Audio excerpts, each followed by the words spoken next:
devais t'abaisser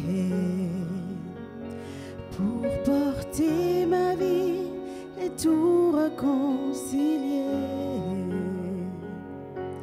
me montrer le Père qui m'a tant aimé.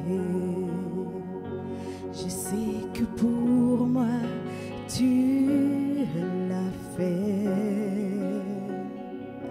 Je sais que pour moi tu l'as fait. Même si tu devais quitter toute gloire, venir t'incarner, épouser notre histoire, au cœur de chaque homme déposer l'espoir. Je sais que pour moi tu l'as fait. Je sais que pour moi tu l'as fait. Car mon Dieu tient toujours ses promesses, me couvrant de tendresse. Voici quel est mon Dieu, car il fait toutes choses nouvelles. Sa grâce est éternelle, il a ouvert les cieux. Voici quel est mon Dieu.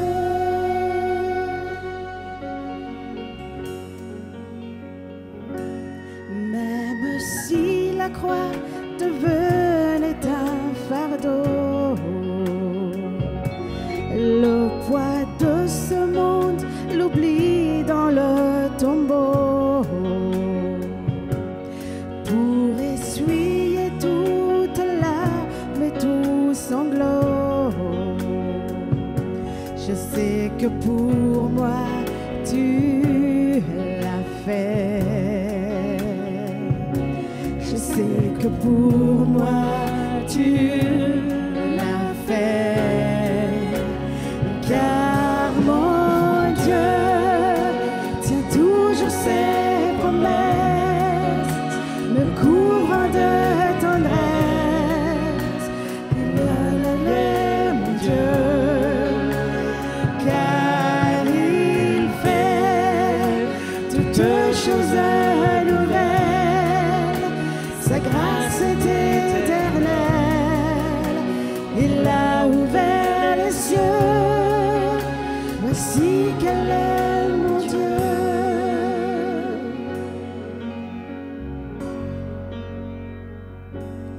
Même si ta vie devait être oubliée, en prenant la place des serviteurs cachés, pour que je revive en ta fidélité, je sais que pour moi tu l'as fait. Je sais que pour moi tu l'as fait.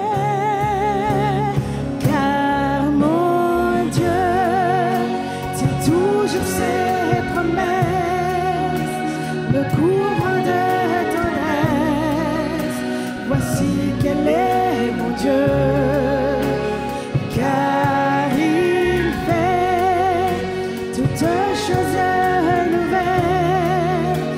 Sa grâce est éternelle, il a ouvert les cieux. Voici quel est mon Dieu.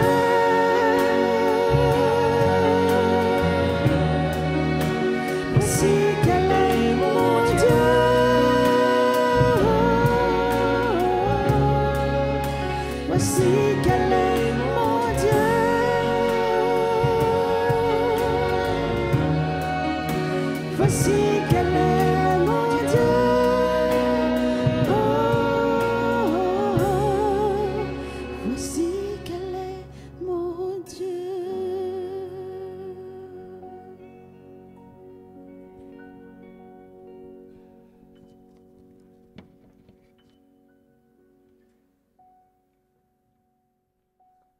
Bonjour à tous et bienvenue. Nous pensons particulièrement à ceux qui nous suivent par le bien d'Internet. Je vous invite à vous mettre debout et nous allons placer ce service sous l'égide de Dieu. Père éternel, nous te disons merci. Merci pour ce que tu es. Nous te demandons ce matin d'être présent parmi nous, que nous puissions ressentir tes bras d'amour et que tu puisses nous accorder ton Saint-Esprit, que ce service soit placé sous ton égide et pour ta gloire, nous t'en prions au nom de Jésus. Amen.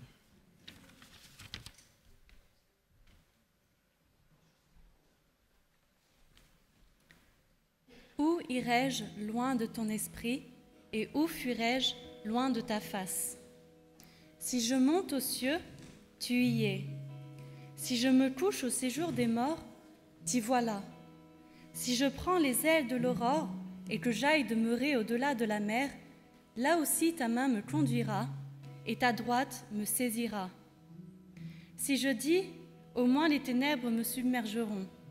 La nuit devient lumière autour de moi, même les ténèbres ne sont pas ténébreuses pour toi.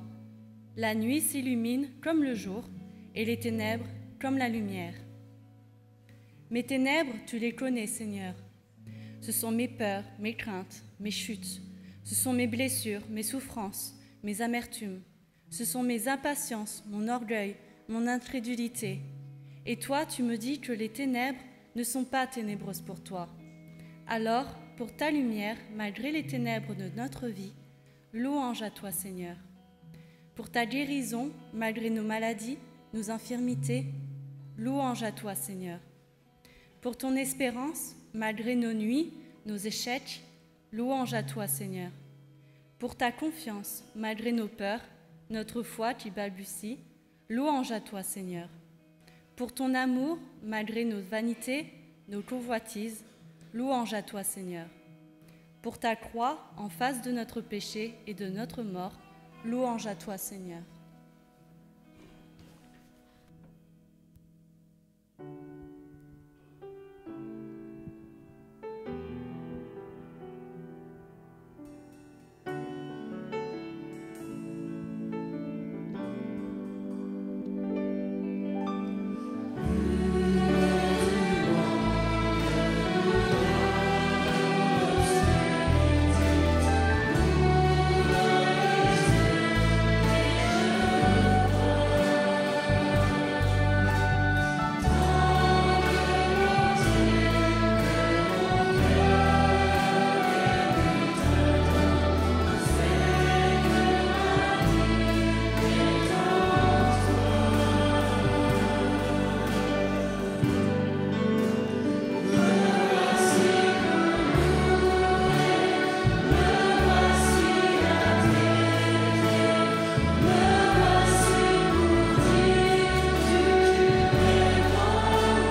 qui passait dans la chaleur du jour, tu as annoncé à Abraham une naissance qui tardait.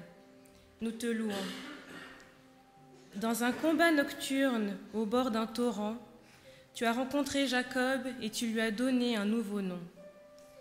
Nous te bénissons. Par un rêve au fond d'une prison, tu as parlé à Joseph et tu l'as délivré de la geôle où il croupissait. Nous t'exaltons. Par un buisson d'épines qui brûlait sans se consumer, tu as appelé Moïse et tu l'as envoyé libérer son peuple. Nous te rendons grâce. Par la nuée au cœur d'un désert, tu as montré à ton peuple le chemin de la liberté. Nous te louons. Par la parabole d'un pauvre qui n'avait qu'une brebis qu'on lui a volée, ton prophète a parlé à David et a dénoncé son péché. Nous t'exaltons. Par un gros poisson, tu as rattrapé Jonas qui fuyait loin de ta face, et par un maigre ricin, tu lui as montré ton amour pour Ninive. Nous te louons. Par ton Fils, Jésus le Christ, tu as rejoint notre humanité. Tu as guéri ceux qui avaient le cœur brisé. Tu as annoncé la bonne nouvelle aux pauvres. Tu as proclamé aux captifs la délivrance, aux aveugles le recouvrement de la vue. Nous te bénissons. Par sa croix, tu nous libères de nos fautes, tu nous débarrasses de nos peurs, tu nous délivres de nos morts. Nous t'exaltons. À cause de ta parole, qui aujourd'hui encore nous rejoint, nous parle et nous libère, nous te rendons grâce. Amen.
Dans le livre du Deutéronome, Dieu dit « Aujourd'hui, je mets devant toi la vie et la mort, la bénédiction et la malédiction.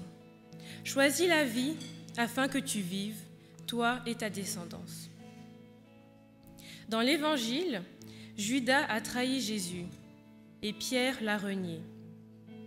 Tous les deux étaient perdus.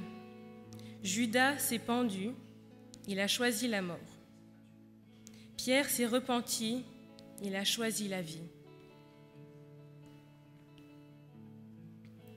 Aujourd'hui, tu nous redis, j'ai mis devant toi la vie et la mort.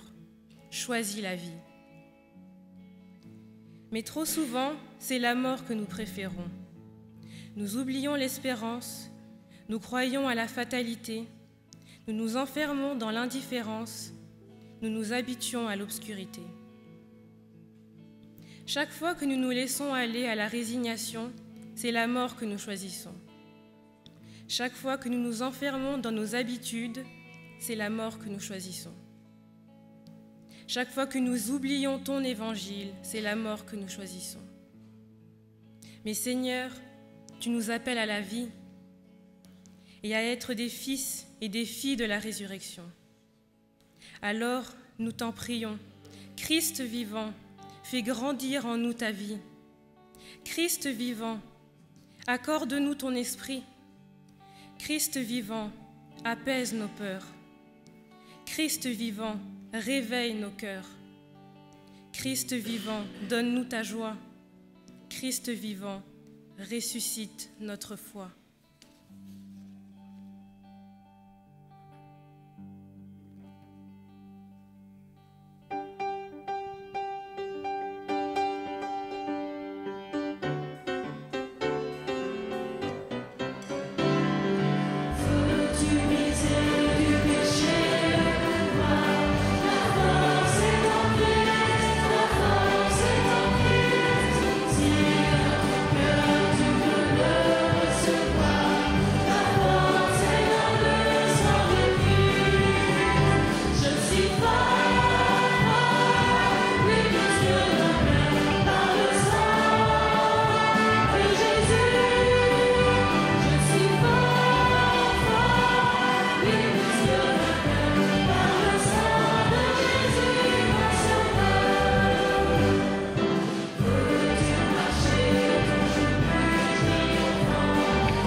Inclinons la tête pour prier Dieu. Saint, Saint, Saint, Saint, Saint est l'Éternel, notre Dieu, notre Père céleste. Merci pour ce moment de culte. Merci Seigneur, parce qu'aujourd'hui, ce matin, nous sentons ta présence. Nous sentons tes mains puissantes sur chacun de nous. Nous voulons t'offrir, Seigneur, dans notre petitesse, ce moment de culte et d'adoration. Merci, mon Dieu, de permettre que chacun de nous, hommes, femmes, enfants, que nous puissions rentrer dans cette adoration, que nous puissions laisser de côté toute chose qui nous chagrine, que nous puissions, Seigneur, t'adorer en ce jour. Sois béni, sois exalté dans le cœur de chacun de nous. Père Saint, nous voulons te prier pour ton serviteur qui parlera en ton nom. Envoie ton Saint-Esprit pour l'accompagner et permets au Père que tout ce qui sera dit, tout ce qui sera fait, soit de nature à te plaire et à nous édifier au salut. Au nom de Jésus, Amen. Vous pourrez vous asseoir.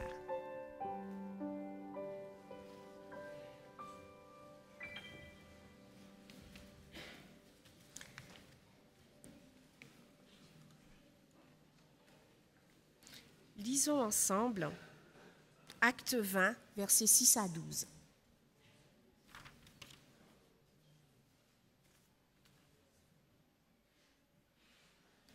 Quant à nous, après les jours des pains sans levain, nous avons embarqué à Philippe. Au bout de 5 jours, nous avons rejoint à Troas, où nous avons séjourné 7 jours. Le premier jour de la semaine, nous étions rassemblés pour rompre le pain. Paul, qui allait partir le lendemain, discutait avec les assistants et il a prolongé son discours jusqu'au milieu de la nuit. Il y avait beaucoup de lampes dans la chambre à l'étage où nous étions rassemblés. Mais un jeune homme nommé Eutyche, qui était assis sur le bord de la fenêtre, a été pris d'un profond sommeil pendant que Paul prolongeait la discussion. Entraîné par le sommeil, il est tombé du 3e étage. Quand on a voulu le relever, il était mort. Alors, Paul est descendu, s'est jeté sur lui, l'a pris dans ses bras. Puis il a dit, « Ne vous agitez pas, il est vivant. » Quand il est remonté, il a rompu le pain pour manger. Puis il a poursuivi l'entretien encore longtemps jusqu'à l'aube. Après quoi, il est parti. On a ramené le jeune homme vivant. Ce fut un immense encouragement. Que l'Éternel bénisse sa parole. Amen.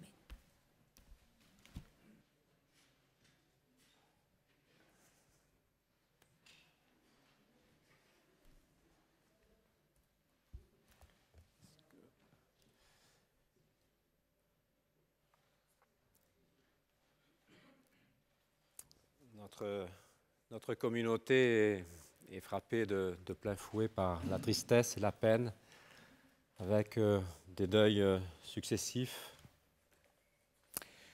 Et je voudrais penser tout spécialement à ceux qui sont dans la peine, dans les larmes, dans la tristesse, dans la souffrance. Et je demande à notre Dieu d'être présent à côté d'eux, de les soutenir, de les encourager, de les fortifier.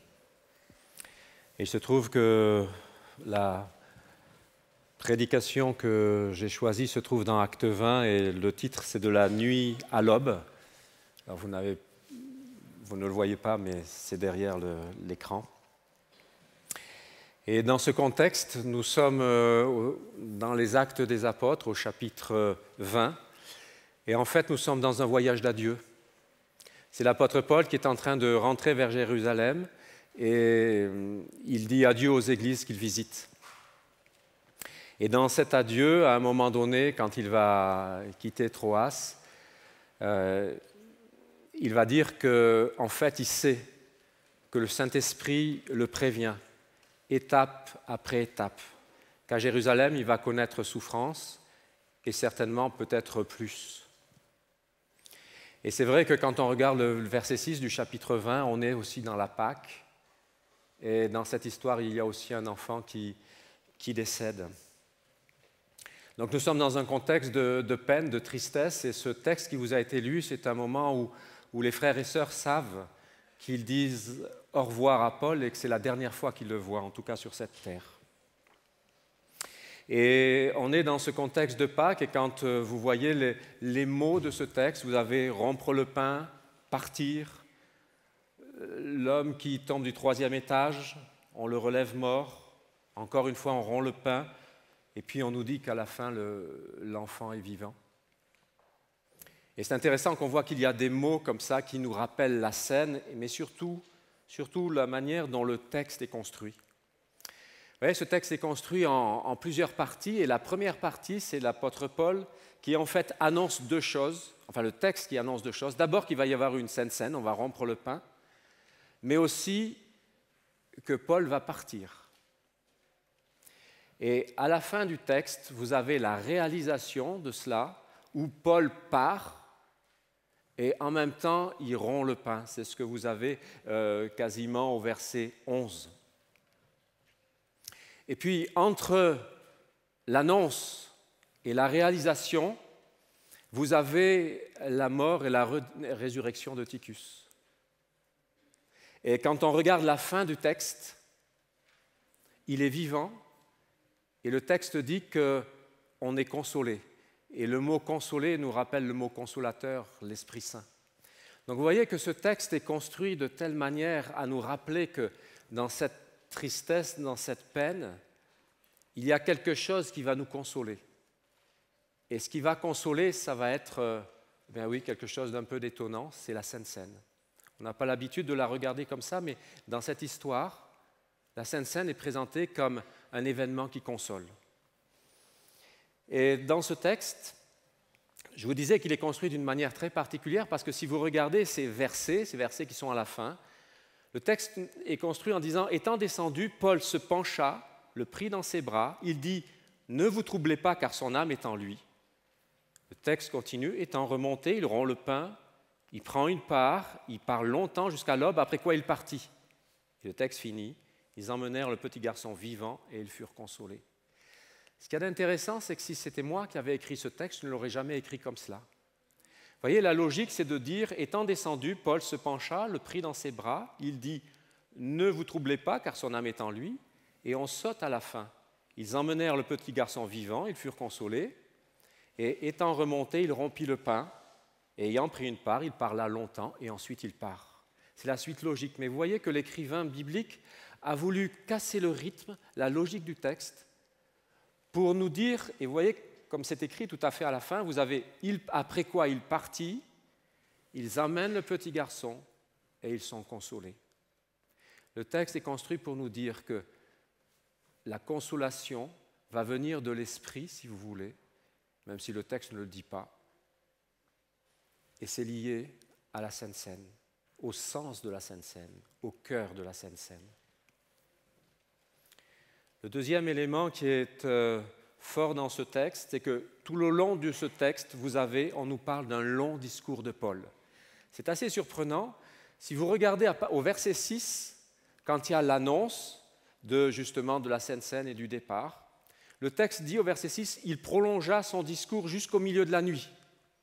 Mais vous voyez, on ne sait pas exactement quand il a commencé. C'est sabbat, le texte dit que c'est sabbat. Est-ce qu'il a commencé le matin de sabbat, l'après-midi? On ne sait pas. Mais par contre, le texte dit qu'il va jusqu'au milieu de la nuit. Ensuite, quand le jeune homme tombe et que Paul remonte, le texte va nous dire que quand l'enfant tombe, eh bien, il est dit que là, il y a encore un long discours de Paul.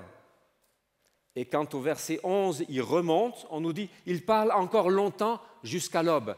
Et on s'aperçoit que cette notion de discours, c'est quelque chose qui est là du début à la fin de cette histoire. Et là encore, c'est pour nous faire réfléchir, pour nous faire avancer, dans l'idée qu'il y a, si vous voulez, on passe du sabbat à la semaine. Dans le premier élément, de la nuit à l'aube. Et en fait, comme si on passait d'un temps particulier au quotidien. Et ce texte va nous expliquer à travers la Sainte Seine comment on passe, si vous voulez, du théorique, du savoir théorique, de ce que l'on sait sur la Sainte Seine, au concret, comment on vit. Et c'est pour ça qu'à un moment donné, j'aimerais aussi vous parler concrètement comment on vit cette Sainte Seine. J'y reviendrai tout à l'heure. Dans cette histoire, il y a deux personnages, Eutychus et Paul. Et Eutychus est dans la lumière. Il est assis, mais c'est intéressant, il est au bord, à la limite, assis sur la fenêtre, entre la lumière et l'obscurité. Et à un moment donné, il va y avoir une chute. Et le texte n'explique absolument pas pourquoi. Il ne dit pas pourquoi cet homme tombe. Alors c'est vrai que le texte dit que Paul est long dans son discours, mais on ne dit jamais que ce jeune homme est fatigué. On ne dit jamais non plus qu'il y avait de l'obscurité. Au contraire, on nous dit dans cette pièce, il y avait beaucoup, beaucoup de lumière. Et sans explication aucune, ce jeune homme tombe, et c'est surprenant parce que son nom veut dire heureux, chanceux, on pourrait le traduire un petit peu comme cela. Et en fait, le texte nous dit qu'on le relève mort. Et ce qu'il y a d'intéressant, c'est qu'il va revenir à la vie. Et quand on regarde un petit peu ce chemin, il y a deux niveaux pour le lire. Le premier, vous voyez, passer de la lumière à l'obscurité. On peut penser à l'humanité qui était dans le jardin d'Éden, dans la lumière de Dieu, et qui à un moment donné chute, tombe. Mais dans ce texte, vous avez un enfant de Dieu. Et je trouve ça intéressant que le texte nous précise qu'il y a un enfant de Dieu qui à un moment donné passe par la fenêtre.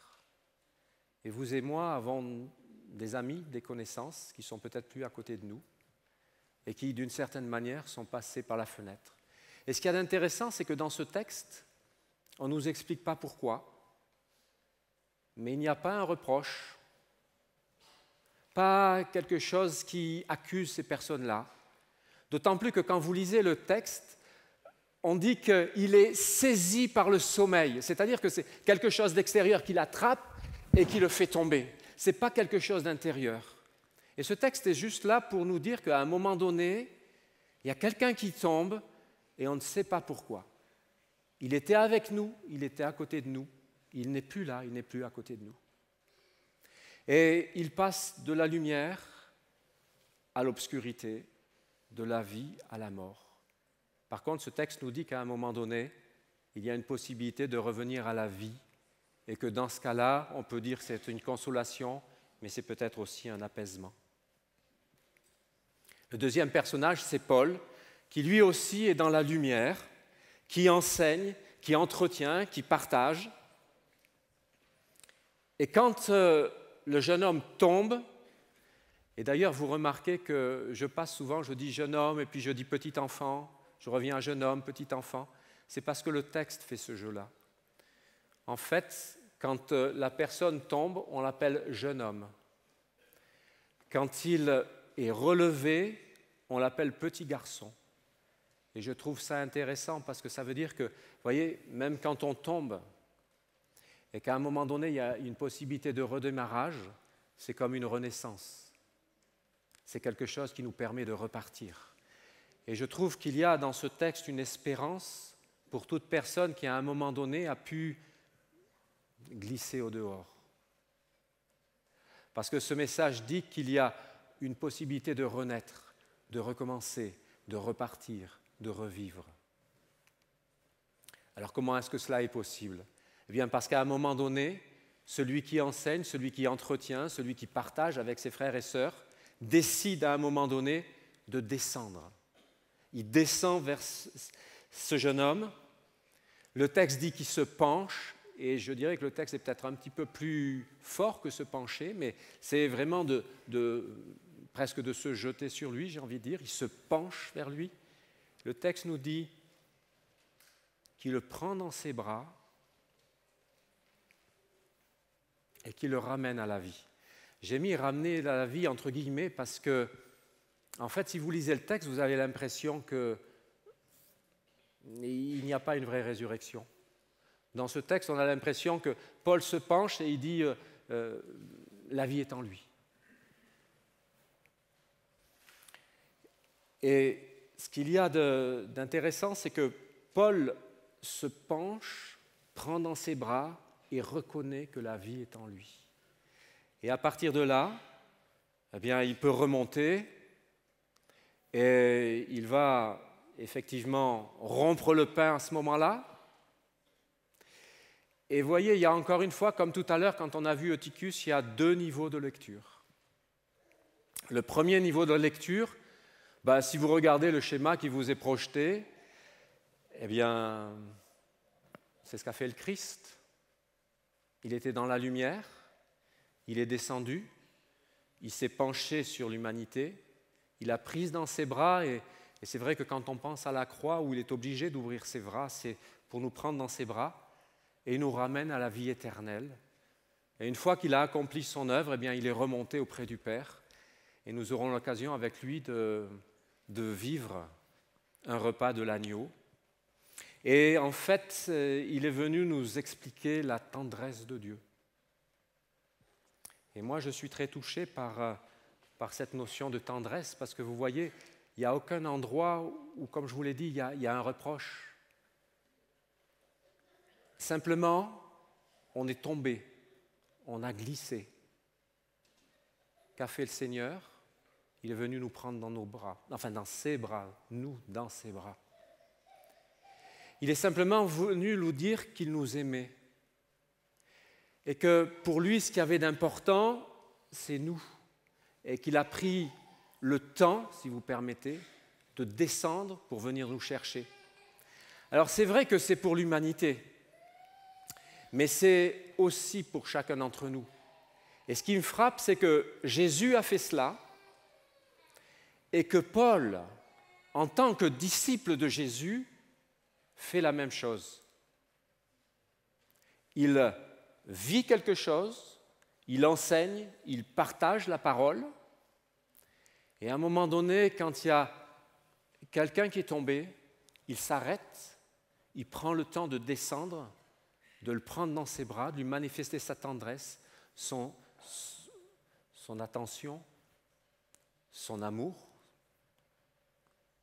pour reconnaître qu'en lui, il y a la vie, et à partir de là, il peut repartir.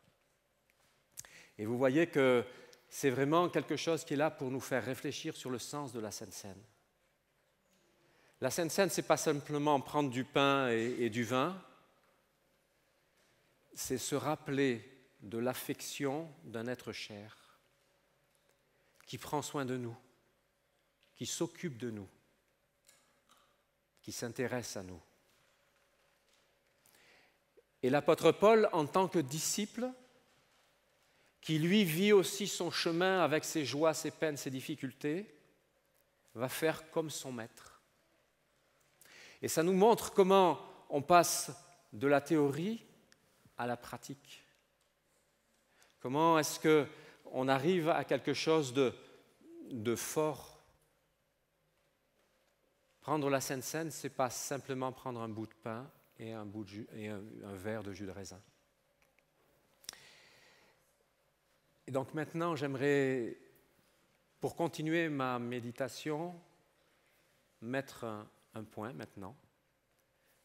Et je reviendrai peut-être tout à l'heure là-dessus. Et j'aimerais que nous puissions maintenant vivre ce temps des ablutions des pieds. Les enfants vont avoir l'histoire aux enfants, la parole aux enfants, et nous allons nous séparer. Donc je voudrais juste vous rappeler où nous nous retrouvons. Il y a d'un côté les femmes dans la salle des tisons, les hommes dans la salle explos et les couples dans les salles pour les chatons, bourgeons, etc. Donc pendant que les enfants viennent et ils vont écouter l'histoire ou la parole aux enfants, merci, j'invite les adultes et les jeunes aussi qui veulent s'engager ou qui sont déjà engagés avec le Seigneur à vivre ce temps d'ablution des pieds.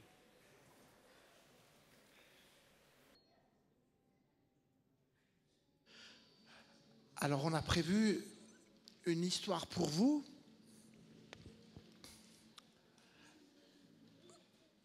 C'est quoi ça?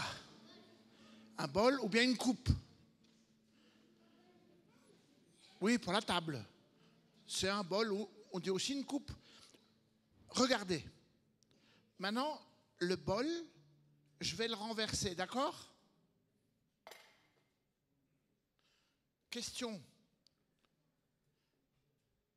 Quand le bol est renversé, qu'est-ce qu'il y a dedans? Rien. Il faudrait vous mettre d'accord. Elle dit rien. Qu'est-ce qu'il y a dedans? Je sais pas, mais Hé hé. Dis-moi. rien. Mais s'il y a quelque chose, réfléchissez un peu. Un trésor? De quoi? De l'air?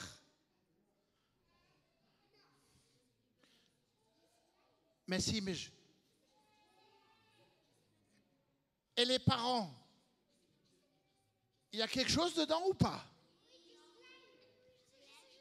Mais ouais, il y a de l'air. Vous avez compris? Il y a de l'air. D'accord? Et puis, il y a autre chose. Il n'y a pas d'eau, mais il y a de l'air.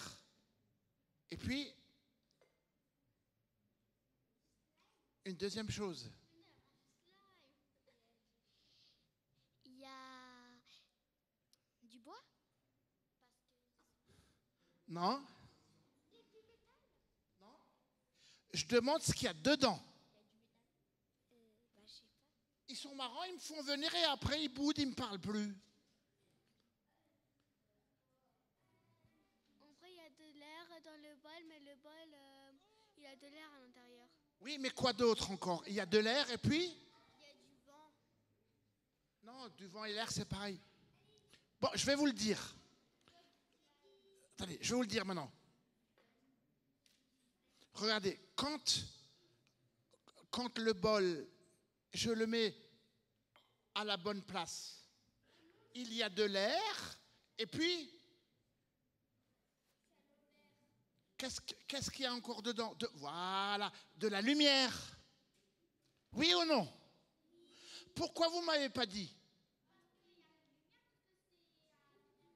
Ben oui, alors, je recommence.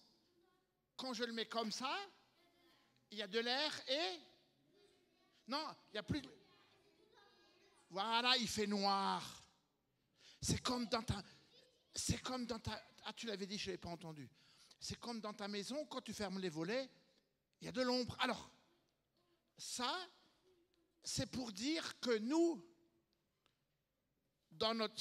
C'est une façon de parler, bien sûr. Nous, dans notre vie, le mieux, c'est de mettre le bol ou la coupe au bon endroit. Et après, quand c'est au bon endroit, on a de l'air dedans, on a de la lumière. Et puis, après, on décide ce qu'on met dedans. Par exemple, ce matin, avant de venir, qu'est-ce que tu avais mis dans ton bol?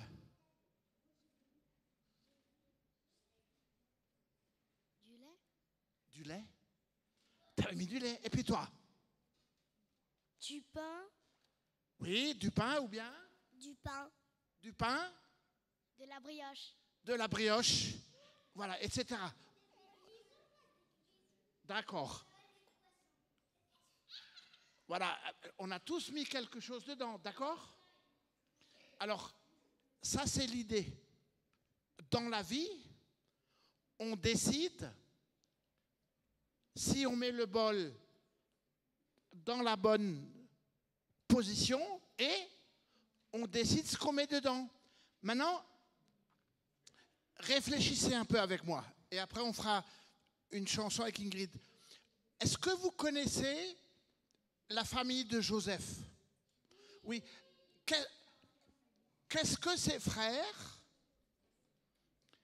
façon de parler bien sûr, Attendez, avant de lever la main, laissez-moi poser la question.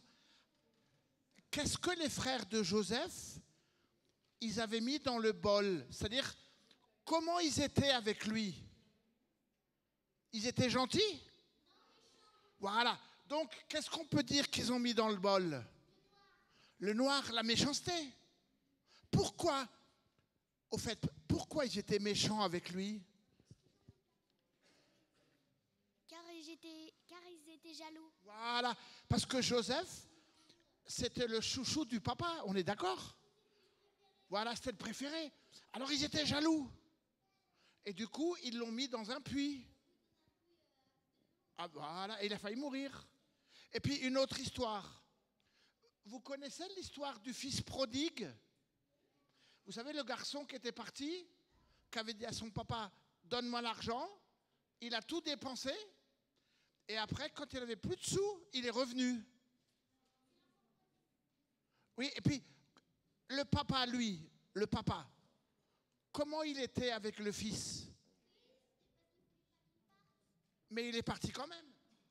Oui. Et quand le garçon est revenu, est-ce que le papa lui dit, sale gamin, tu m'as désobéi? Non. Qu'est-ce qu'il a fait? Il a dit. Il a fait un câlin. Voilà. Il a fait un Il a fait câlin. un joli câlin. Et puis à côté, il y avait l'autre frère. Vous savez, le grand. Est-ce que le grand frère, il a rempli le bol de câlins? Non, parce qu'il était jaloux de l'autre. Voilà. Il a dit, oh là là, celui-là, il revient. Ton fils, là, qui revient, il a tout dépensé ton argent. Et lui, dans son bol, il avait mis de la haine, de la jalousie. On va tout de suite revenir à l'histoire, mais maintenant, on va, avec Ingrid, si vous êtes d'accord, faire une petite chanson.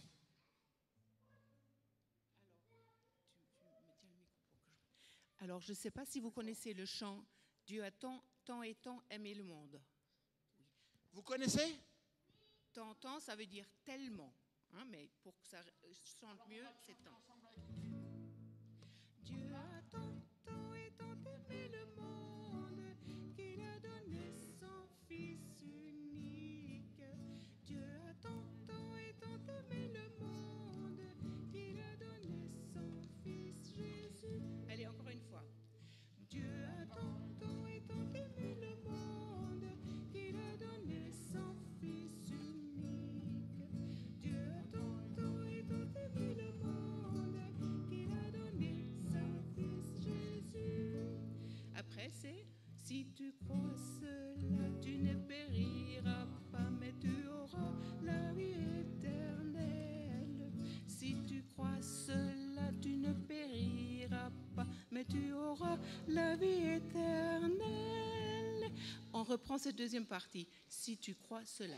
Si tu crois cela, tu ne périras pas, mais tu auras la vie éternelle. Si tu crois cela, tu ne périras pas, mais tu auras la vie éternelle. Maintenant le début. Dieu a tant et tant aimé le monde qu'il a donné son Fils unique. Dieu a tant et tant aimé le monde qu'il a donné son Fils Jésus. Voilà. Merci. Alors, d'après cette chanson qu'on vient de chanter ensemble, qu'est-ce que Dieu a mis dans la coupe ou dans le bol? De la lumière, et puis quand il a donné son Fils. Oui, et puis que Dieu a donné son Fils, qu'est-ce qu'il a montré envers nous? Voilà, vous avez compris? Il a montré son amour. Je vais encore vous raconter une histoire. Pasteur, on a encore 2 minutes? Ok, une dernière histoire, une histoire vraie. Vous écoutez? Le petit garçon aussi, là, s'il te plaît. André, tu peux t'asseoir comme il faut? Merci. Alors, il y avait 2 frères qui étaient des paysans. Ils avaient récolté beaucoup de blé, 20 sacs pour l'un, 20 sacs pour l'autre. Il y en a un qui était marié, qui avait des enfants, un autre qui était tout seul. Et chacun la nuit, il a dit, oh là là, celui qui était seul, mon frère, il est marié, il a des enfants, c'est pas juste. Alors il a pris 10 sacs de blé et en cachette, hop, il les a emmenés au frère. Et puis, le frère qui était marié et avait des enfants, il a dit, oh, c'est pas juste, mon frère qui est tout seul, il a moins que moi, et chut, il a amené 10 sacs pour le frère.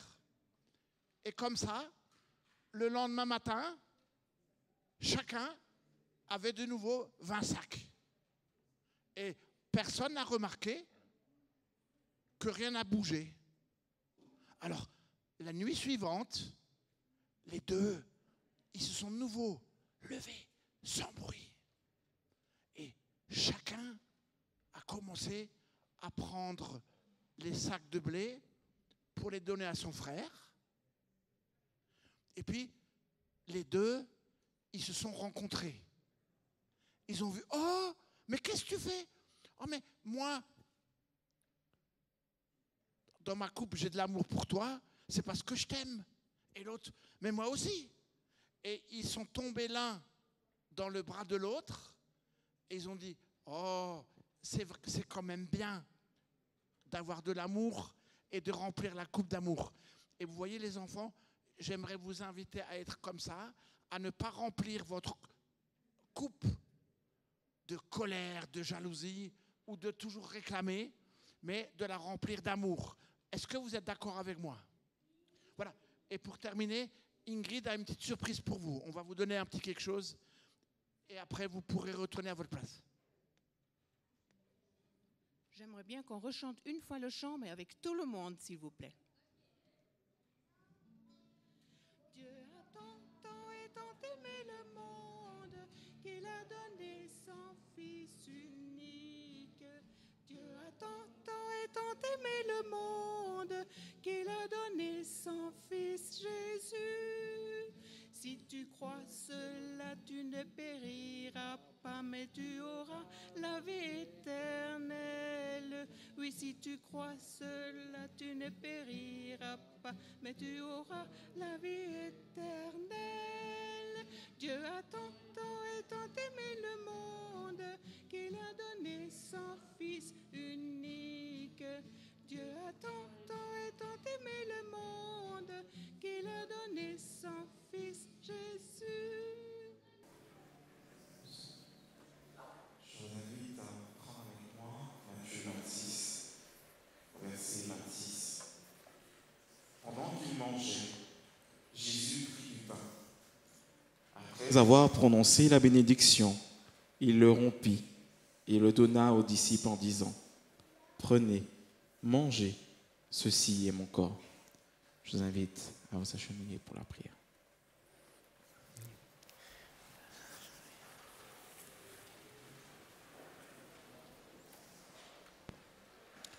Père éternel, Dieu puissant, Dieu trois fois saint, merci Seigneur.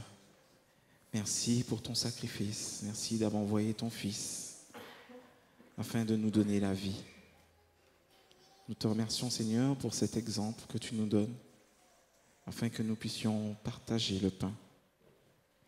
Daigne bénir Seigneur ce pain et qu'il puisse nous permettre chaque jour de te compter comme étant partie intégrante de nos vies. Seigneur, bénis ton peuple en ce matin, nous t'en prions. Amen. Amen.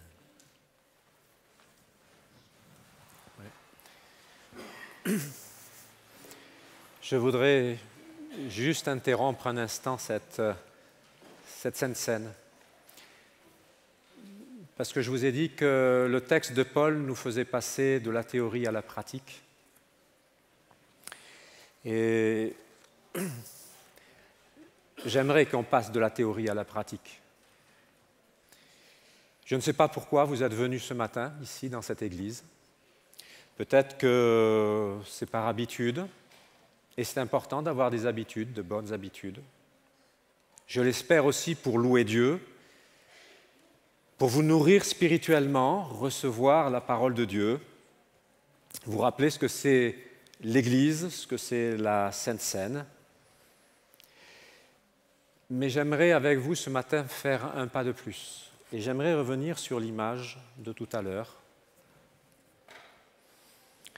et vous faire réfléchir sur le texte biblique qui dit, vous voyez en haut dans la lumière, il est écrit « qui rompt le pain ». Il y a aussi une expression dans le texte biblique qui dit que Paul prend sa part. Prendre sa part, c'est deux choses. Bien sûr, prendre sa part, le manger, mais c'est aussi jouer son rôle, faire son travail. Et son travail de disciple ici a été extrêmement simple. Ça a été à un moment donné d'arrêter ce qu'il faisait, de descendre, de prendre dans ses bras, de se pencher. Et moi, j'aimerais vous demander de passer à la pratique. C'est-à-dire que durant peut-être cet après-midi ou cette semaine, vous alliez porter la Sainte Seine. Alors, je ne vous demande pas de prendre la Sainte Seine et de mettre un morceau dans votre poche. Je vous demande de porter la Sainte Seine d'un disciple comme Paul a porté la Sainte Seine. Qu'est-ce que ça veut dire? Ça veut dire que vous connaissez certainement des personnes qui ne sont pas avec nous pour différentes raisons. Et j'aimerais que cet après-midi ou cette semaine, vous réfléchissiez et vous alliez les voir, prendre du temps. Pas pour leur demander pourquoi ils n'étaient pas là, pas pour essayer de comprendre pourquoi ils sont partis ou pourquoi il y a eu un problème. Même pas pour leur parler de l'amour de Jésus. Simplement leur donner votre affection. Leur dire que pour vous, ils ont de l'importance. Pour vous, ils comptent. Parce que c'est ce travail de disciple. Et j'aimerais qu'au moment où vous allez prendre ce pain qui va vous être distribué, vous puissiez penser à quelqu'un et vous dire oui, je veux lui porter la Sainte Seine, mais en fin de compte, mon affection. Et vous voyez, vous remarquez que dans tout l'enseignement qui nous est donné par l'apôtre Paul dans ce texte, on ne cite jamais une seule fois ce qu'il dit, sauf quand il s'aperçoit que, il dit dans les bras, il dit, il y a encore de la vie. Et j'aimerais juste que vous puissiez rencontrer quelqu'un pour lui faire du bien, pour lui manifester votre affection et votre amour. Et je vous demande de prendre cette scène en pensant à ça. Alors que le Seigneur vous guide, vous inspire, j'ai confiance que l'Esprit Saint saura vous diriger pour que vous puissiez apporter la consolation à ceux qui en ont besoin.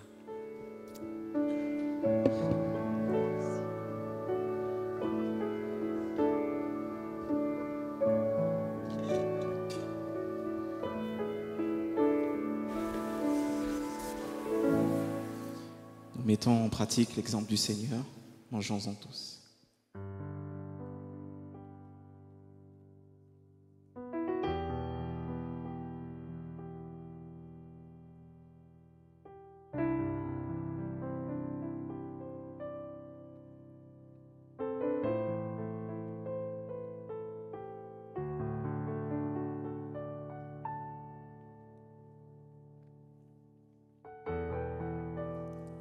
L'Évangile nous dit qu'ensuite il prit une coupe et remercia Dieu. Puis il la leur donna en disant, « Buvez-en tous, car ceci est mon sang, le sang de l'alliance qui est versé pour beaucoup pour le pardon des péchés. Je vous le dis, je ne boirai plus désormais de ce fruit de la vigne jusqu'au jour où je le boirai nouveau avec vous dans le royaume de mon Père. » Je vous invite à prier.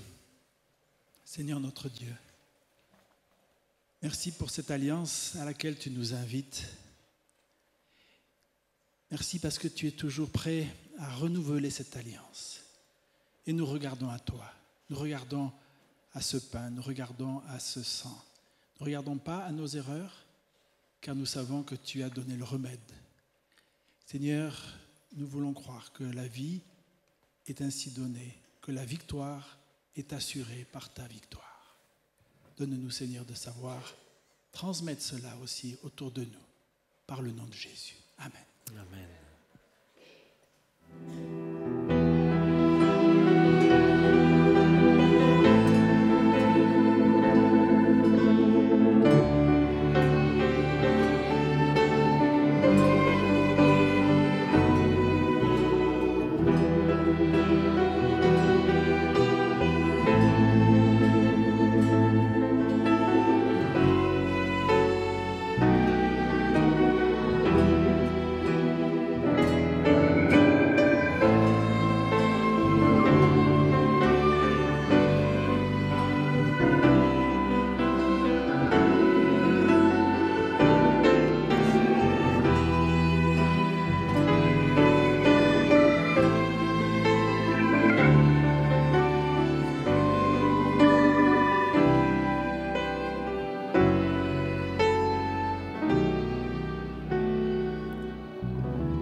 Je vous invite avec foi et reconnaissance à boire de ce vin.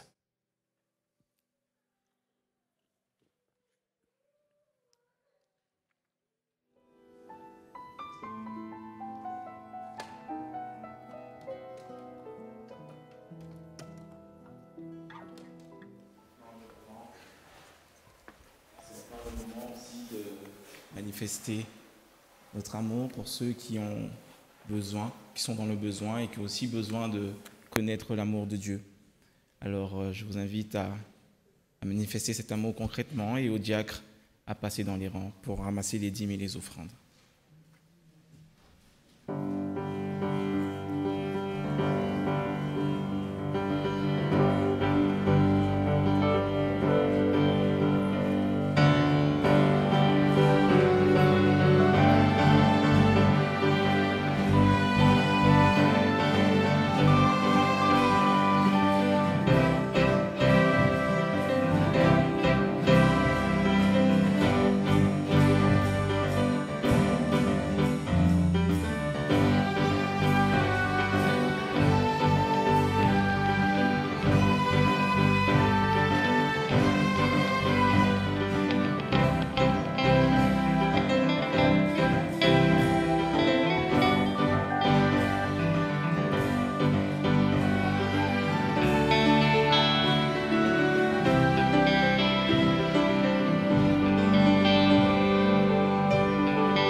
Oh Dieu, nous te remercions de prendre soin de nous.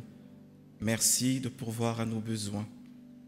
Tu nous permets, Seigneur, de t'apporter en ce matin le fruit de notre reconnaissance. Permets que ces fonds puissent parvenir là où nous pouvons aller, afin que d'autres personnes puissent te connaître et expérimenter la puissance de ton amour. Seigneur, merci chaque jour encore de nous donner l'opportunité d'accomplir cela. Ce sont les grâces que nous te demandons en Jésus et pour ta gloire. Amen.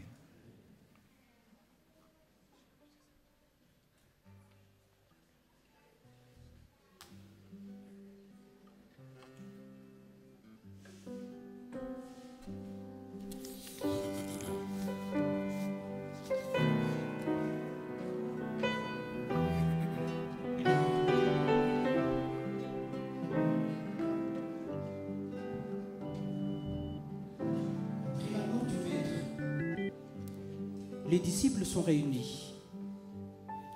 Ils ont verrouillé la porte de la maison car ils ont peur. Jésus vient, il se tient au milieu d'eux et il leur dit : la paix soit avec vous. Après qu'il ait dit cela, il leur montre ses mains et son côté. Les disciples sont remplis de joie en voyant le Seigneur. Jésus leur dit encore une fois : la paix soit avec vous. Comme le Père m'a envoyé, à mon tour, je vous envoie. Après ces paroles, il souffle sur eux et leur dit : recevez l'Esprit Saint. Nous voici réunis en ton nom, et tu viens au-devant de nous pour nous donner ta paix. Que ta paix accorde du repos à nos cœurs inquiets et à nos esprits agités. Nous voici réunis en ton nom, et tu nous envoies au nom du Père. Que ta parole nous enracine et nous construise pour partager l'Évangile. Nous voici réunis en ton nom, et tu souffles sur nous l'Esprit Saint. Que ton Saint-Esprit insuffle et inspire notre rencontre. Amen.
nous recevrons la bénédiction.